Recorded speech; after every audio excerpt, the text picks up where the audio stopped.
Hi hi hi, எல்லோருக்கும் வணக்கம். நான் தான் ட்விட்டி. அப்புறம் நான் தான் மஞ்சி எலி. சீஸ் சாப்பிடுறதுல நான் தான் சாம்பியன். இன்னைக்கு நம்ம கிட்ட ரொம்ப தமாஷான கதை ஒன்னு இருக்கு. பூனையும் வயசான எலியும்.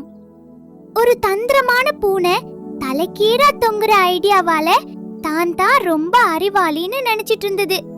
ஆனா ஒரு வயசான எலி தான் ரொம்ப புத்திசாலின்னு நிரூபித்தது. நான் ஒரு எலி, அதனால பூனைங்க ரொம்ப தந்திரமானவங்கன்னு எனக்கு தெரியும். ஆனா இந்த பூனை தரையில உருண்டு புரண்டு சிரிக்கிற அளவுக்கு செம தமாஷானவ. குட்டி எலிங்கெல்லாம் இவங்கிட்ட மாட்டிக்குமா, இல்ல தாத்தா எலி வந்து காப்பாத்துமா? கேக்க இல்ல பார்க்க தயாரா இருக்கீங்களா? ஆரம்பிக்கலாமா? இதோ கதை ஆரம்பமாகுது.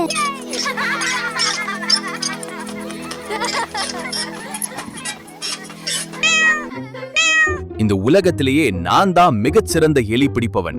சத்தமில்லாம ஒளிஞ்சுக்கோ, பொறுமையா காத்துரு. அப்புறம் ஒரே பாய்ச்சல். பாய்ச்சல் இதோ ஒன்னு மாட்டிக்கிச்சு. அவன் என்னை பிடிச்சிட்டான். என் வால் ஹெலிகாப்டர் மாதிரி சுத்துது. யம் யம் யம். தட்டுல எலி பார்பிக்யூ ரெடியா இருக்கு. செம ருசி. பாய்ச்சல் இதோ ரெண்டாவது மாட்டிக்கிச்சு. ரொம்ப வேகம். ரோலர் கோஸ்டர்ல போற பம்பரம் மாதிரி நான் சுத்துறேன். நாம் நாம் நாம். என் தட்டுல இன்னொரு எலி பார்பிக்யூ. செம ருசி.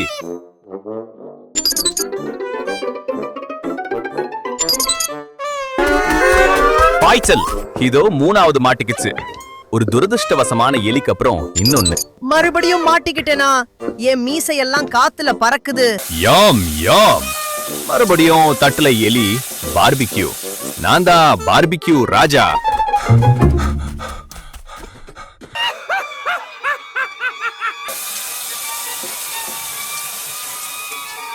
எல்லாரும் உள்ளேயே இருங்க. அந்த பூனை நம்மள புடிச்சு அவன் பார்பிக்யூ தட்டுல வச்சு சாப்பிட்டுட்டு இருக்கான். இனிமே வெளியே வந்து விளையாடாதீங்க. சீக்கிரமா ஒளிஞ்சுக்கோங்க. என் குட்டி மீசை நண்பர்களே, நான் நிறைய ஆபத்துகளை பார்த்திருக்கேன். எல்லாரும் ஒளிஞ்சே இருங்க. உங்க புத்திசாலித்தனத்தை பயன்படுத்துங்க. எலிகள்லாம் ரொம்ப உஷாரா ஒளிஞ்சிருக்கு. பலம் வேலை செய்யலனா என் தந்திரத்தை பயன்படுத்தணும்.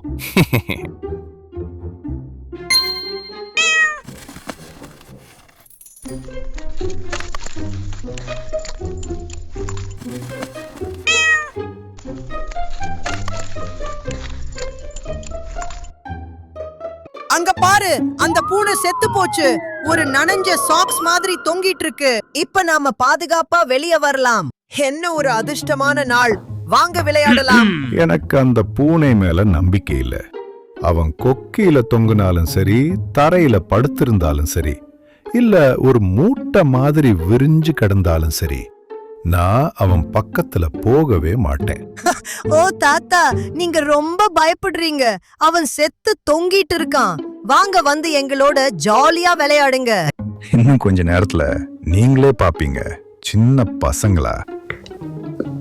சர்ப்ரைஸ்.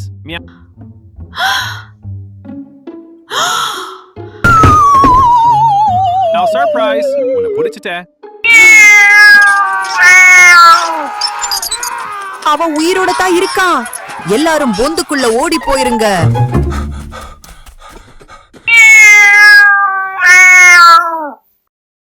பார்த்தீங்களா, ஒரு புத்திசாலியான எதிரி தன் தந்திரங்களை மாத்திக்கிட்டே இருக்கலாம். ஆனா அவனோட அடிப்படை குணத்தை நாம என்னைக்குமே மறக்க கூடாது. தாத்தா, நீங்க சொன்னதுதான் சரி. இனிமே நாங்க உங்க பேச்சை கேட்டு நடப்போம். அந்த பெருசு என் மொத்த தந்திரத்தையும் சொதப்பிடுச்சு. வாவ், இது ரொம்பவே தமாஷா இருந்துச்சு. இப்போ இந்த கதையோட நீதி என்னன்னு பாப்போம். புத்திசாலிகள் ஏமாற்று வேலைகளை பார்த்து அவ்வளவு சீக்கிரம் நம்பிட மாட்டாங்க. ஒரு பழைய எதிரி புதுசா தமாஷான தந்திரங்களை செய்யலாம். ஆனா ஆபத்து எப்பவுமே ஆபத்து தான். அதனால அந்த பெரிய எலி மாதிரி நீங்களும் புத்திசாலியா இருங்க. நிதானமா முடிவெடுங்க. பாதுகாப்பா இருங்க. இந்த கதையில எந்த பகுதி உங்களை ரொம்ப சிரிக்க வச்சது கமெண்ட்ல சொல்லுங்க. like, subscribe, and come back for more silly stories. See you next time. Bye-bye.